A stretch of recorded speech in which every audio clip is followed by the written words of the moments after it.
7:20 de la tarde del 6 de abril de 1986, en el barrio malagueño de Huelin. David Guerrero Guevara, el niño pintor, se despedía de su madre camino a la Galería de Arte La Maison, en el centro de la ciudad, donde lo esperaba el periodista Paco Fadón para hacerle una entrevista. El niño pintor había llamado la atención de toda España porque con solo 13 años de edad había expuesto sus cuadros en varias galerías. David debía salir de su casa para tomar un bus, pero no llegó a subirse, ni siquiera llegó a la parada. La entrevista no se hizo. Buenas, soy Una García y esto es El Sonido del Miedo, un podcast original de Elías Río Trubia, en el cual nos sumergimos en diferentes tipos de desapariciones misteriosas ocurridas a lo largo del último siglo. Hoy nos centramos en la desaparición de David Guerrero, el niño pintor, analizando las pistas y los sucesos de semejante acontecimiento, comenzando por el día de su desaparición hasta por la última pista encontrada, 30 años más tarde. Los padres de David reportaron su desaparición a la mañana siguiente en la comisaría más cercana. Comenzaron la investigación. La hipótesis de un secuestro para pedir un rescate fue descartada rápidamente. Nadie se comunicó para plantear exigencias y, por otra parte, la familia de David vivía con lo justo que aportaba el salario de Jorge, el padre del niño. Las entrevistas a los compañeros del colegio no aportaron nada. Ningún vecino le había visto caminar hacia la parada de autobús y ningún chofer le recordaba. En la galería de arte, el pintor Calderón creyó ver a David en la escalera de la peña del Cenachero, pero él mismo insistió en que no le conocía bien y podía haberlo confundido con cualquier otro. Días más tarde, un vecino del barrio aseguró haberle visto el día de su desaparición con un par de chicos de su edad, y aunque hubo muchas otras aportaciones de anónimos, ninguno ayudó con las indagaciones.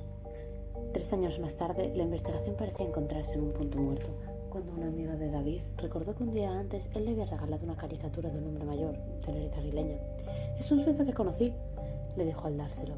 Los padres de la niña llevaron el dibujo a la policía, que en poco tiempo descubrió el nombre del turista que, según una camarera, era parecido al personaje dibujado.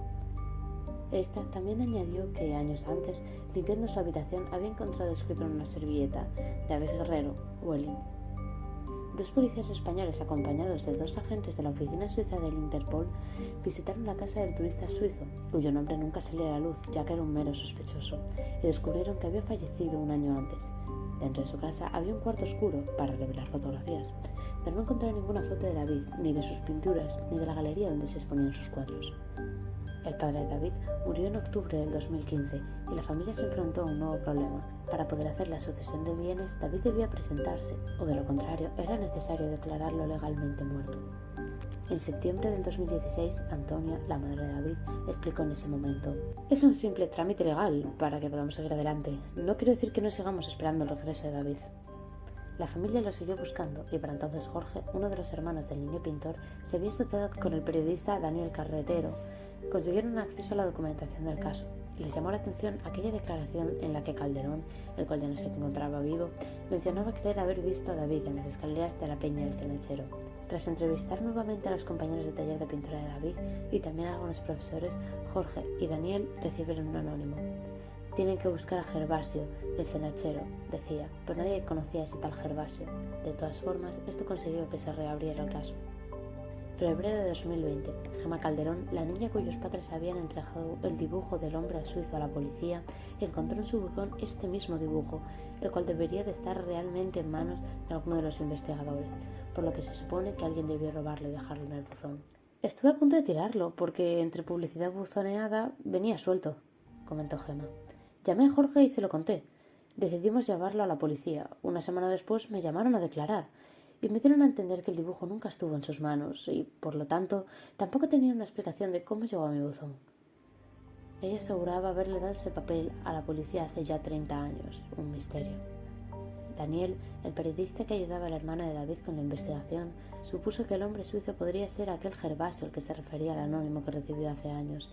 En abril del 2021, en su último intento por encontrar a David, ambos recurrieron a la colaboración ciudadana para encontrar la identidad de ese tal Gervasio, mientras que trabajaba en una nueva hipótesis. David pudo haber sido víctima de una red de trata.